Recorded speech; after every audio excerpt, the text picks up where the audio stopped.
Hello everyone, welcome to Pambasa Kabancinza TV. I'm here to update you ngokuzokwenzeka this week kwi-Inimba kusukela namhlanje ngoMsombuluko mhla ka-22 June kuya ngoLwesihlanu mhla ka-26 June 2026.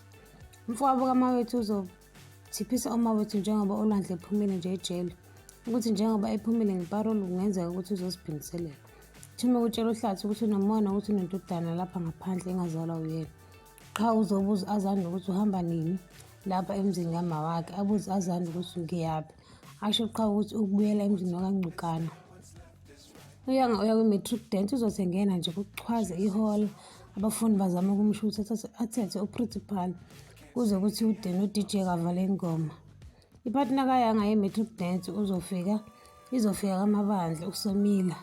Angazibeki phansi uHlathu vele amubhanqa nezindoka. Ngiyayibamba lana ungakhohlwa ukwenza notification bell no-subscribe nomsho umbono wakho. Bye.